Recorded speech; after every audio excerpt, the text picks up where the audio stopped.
साथियों, संविदा कर्मी को लेकर के एक गुड न्यूज निकल करके सामने आ रहा है, उस पर हम लोग चर्चा करेंगे और आपको बताएंगे इसकी संविदा कर्मियों के लिए कौन सा गुड न्यूज है। बिहार के लिए भी गुड न्यूज है भाई, और यूपी के लिए भी गुड न्यूज। जो शिक्षक हैं यूपी के, उनको परमानेंट करने का आदेश जारी हो चुका है। उसकी पूरी जानकारी विस्तृत पूर्वक आप लोग को बताया जाएगा। बिहार के जो संविदा कर्मी हैं उनके लिए जो बातें निकल के सामने आ रही है वो बात भी हम लोग करेंगे, और साथ ही बात करेंगे ग्रामीण चिकित्सकों के समायोजन को लेकर के जो अभियान चल रहा है उस पे हम लोग चर्चा करेंगे। ग्रामीण चिकित्सक के समायोजन को लेकर के एक बड़ा अभियान शुरू कर दिया गया है। अब सवाल उठता है कि इस अभियान में हमारे कितने ग्रामीण चिकित्सक एकजुटता का परिचय देते हैं और किस तरह से अपने अधिकार की इस लड़ाई को उस मुकाम तक ले जाते हैं जहां से हम सभी लोग समायोजन को खींच के लाए। क्योंकि आपको पता है कि आप जिस काम को करने जा रहे हैं वो काफी डिफिकल्ट कार्य है, काफी मुश्किल भरा काम है समायोजन लेना। क्यों? इसलिए नहीं कि समायोजन नहीं होगा, इसलिए नहीं कि समायोजन में प्रॉब्लम हो रहा है, इसलिए क्योंकि हमारे जो साथी हैं ना, खुद अपने लोग जो हैं वो आपके कार्य को बिगाड़ने का प्रयास करते हैं, वो आपके पेट पे लात मारने का प्रयास करते हैं। तो ये जो अभियान चल रहा है उसमें आप सब लोगों का योगदान अति आवश्यक है। और एक बात हम और बोले हैं कि अगर समायोजन चाहिए तो भाई याद रखिए, अभी से एक्टिव होना होगा, और इलेक्शन के पहले जो मीटिंग की बात की जा रही थी उसको कर लीजिए, आपके हित में होगा। और कंफर्म अगर वो काम आप कर लेते हैं तो नामुमकिन को मुमकिन बनते हुए आप लोग अपनी आंखों से देखेंगे।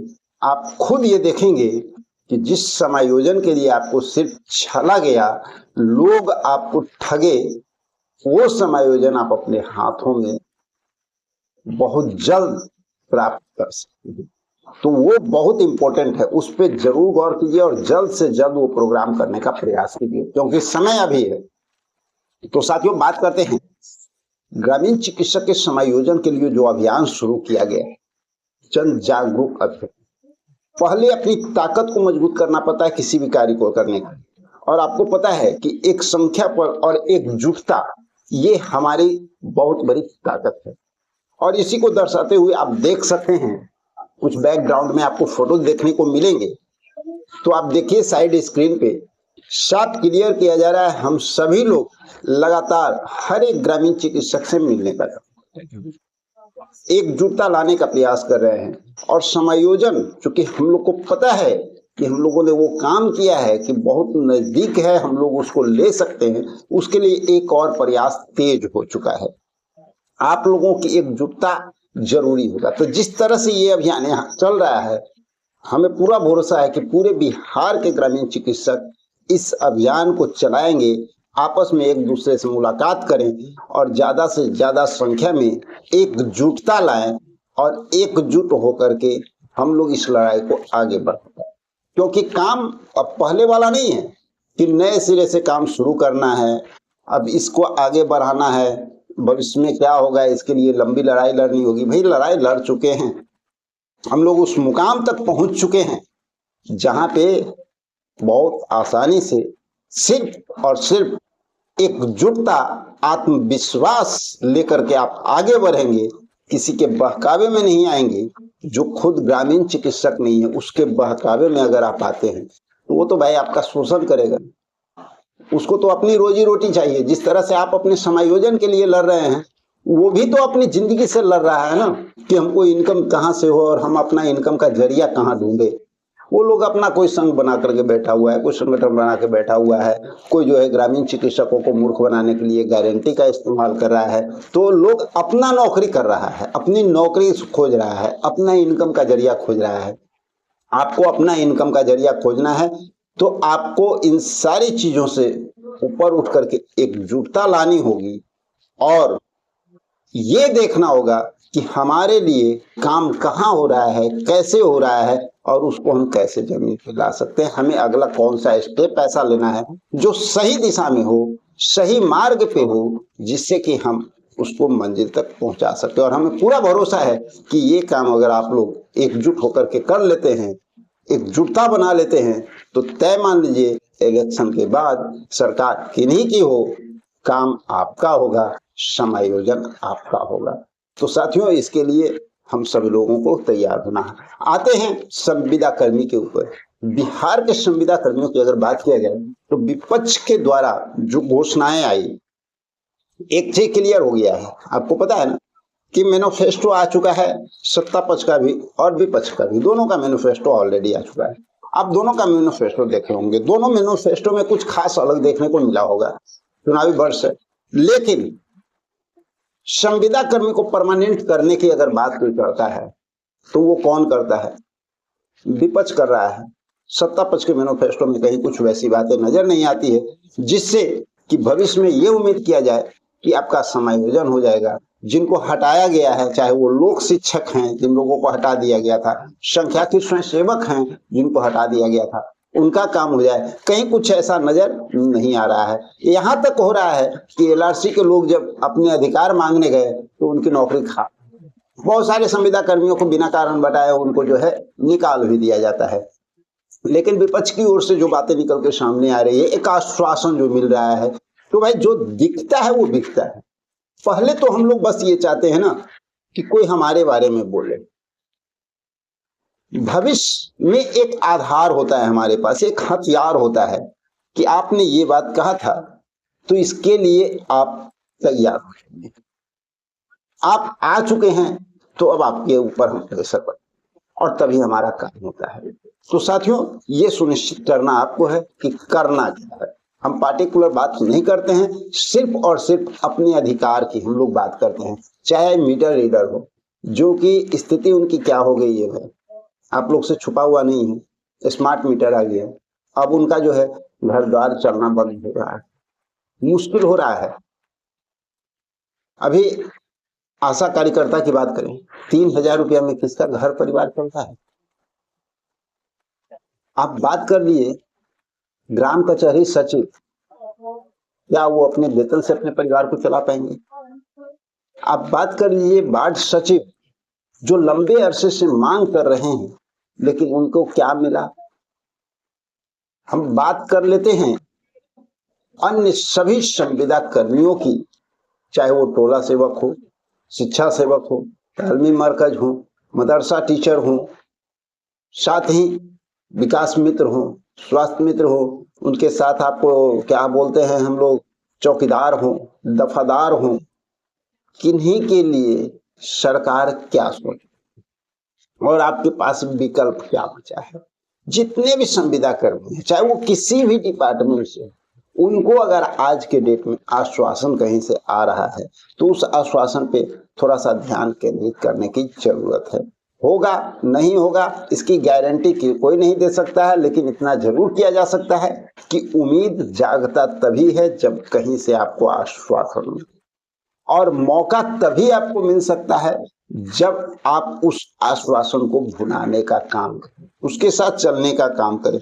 पहले ही हार मान लेना, ये ऐसा होगा तो ऐसा नहीं होगा, ये जुमला है, अरे भैया जुमला तो 1000 आप देख चुके हैं, फिर भी जुमले पर भरोसा। सच्चाई भी आपने देखा कि जो सरकार कभी कहती नहीं थी कि आपको बिजली फ्री करेगी, वो सरकार आपको बिजली फ्री की, कहां से की? ग्राउंड क्या बना था? ये मत सोचिए कि कौन दिया, ये सोचिए कि ग्राउंड कहां से बना। जो सरकार सदन में कही कि ये काम नहीं हो सकता है बिजली फ्री, लेकिन ग्राउंड कैसे बने? तो इसलिए जो रास्ता बनता है ना, उस रास्ते को बनाना है, और इसीलिए हम लोगों को एकजुटता लाना है। और रह गई बात संविदा कर्मियों की, उत्तर प्रदेश में देखिए निगम आयोग का गठन हुआ है, और निगम आयोग का गठन के बाद अब जो हमारे शिक्षक हैं उनको परमानेंट किया जा रहा है। इसकी पूरी जानकारी आगे वीडियो में आप लोग पूरा डिटेल में देखें। संविदा शिक्षकों को नियमित करने का आदेश जारी और प्रक्रिया भी शुरू हो चुका है।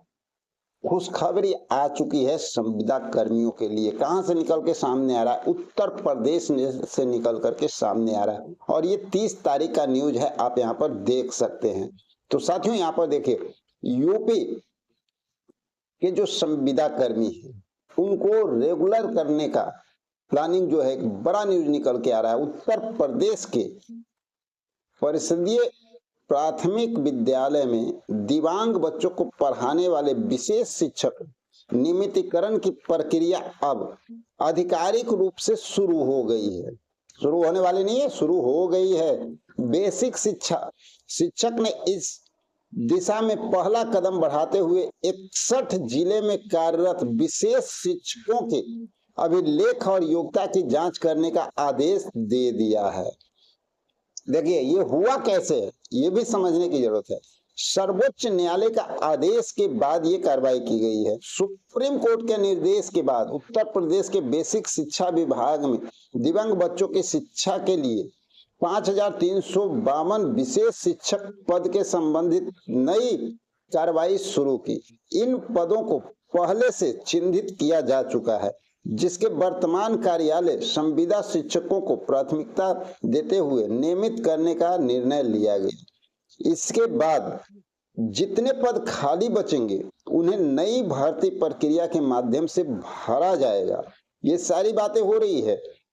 अब यहाँ पर सवाल उठता है कि पात्र और शिक्षक के लिए तय हुआ है योग्यता और प्रक्रिया। योग्यता क्या होगा ये भी समझ लेते हैं और शुरुआत हो चुका है प्रक्रिया, इस पे भी आते हैं। शिक्षा निदेशक द्वारा जारी दिशा निर्देश के अनुसार केवल वे शिक्षक नियमित किए जाएंगे जिन्होंने शिक्षक पात्रता परीक्षा यानी टीईटी का केंद्रीय शिक्षक पात्रता परीक्षा सीटीटी पास की हो और आरसीआई के नियमों के तहत निर्धारित योग्यता को पूरा करते हों। इन सभी शिक्षकों को अपने दस्तावेज के साथ राज्य आयुक्त दिव्यांगज के लखनऊ स्थित कार्यालय में निर्धारित तिथि पर सुबह 10 बजे उपस्थित होना होगा। यह प्रक्रिया 31 अक्टूबर से शुरू हो जाएगा और इसमें जिले के मंडलवार कार्यक्रम तय कर दिया गया है। इस व्यवस्था के तहत उन शिक्षकों को भी अवसर मिलेगा जो कई वर्षों से संविदा आधार पर अपनी सेवाएं दे रहे हैं, सभी शर्तें पूरी करते हैं। सुप्रीम कोर्ट का सख्ती के बाद सरकार प्रक्रिया में आ चुकी है, यानी शुरू हो चुका है और ये सुप्रीम कोर्ट का आदेश की वजह से हुआ है साथियों। तो चलिए, बात तो बहुत हद तक आगे निकल चुका है और आप लोग को ये देखना है कि अभी और भी बहुत सारे हमारे विभाग हैं जिनको नियमितीकरण के लिए मांग किया जा रहा है, यानी परमानेंट का मांग किया जा रहा है, राज्यकर्मी का दर्जा का मांग किया जा रहा है। वो सभी लोगों को मांगे जो है पूरी होनी चाहिए। उसके लिए हम सब लोगों को जो भी करना होगा करने का प्रयास लगातार करते रहेंगे और आप लोगों का सहयोग मिला तो आप सब लोगों की आवाज भी लगातार इस चैनल से हम लोग उठाते रहेंगे। तो मिलते हैं एक नई जानकारी के साथ अगले वीडियो में। जब तक के लिए जय हिंद।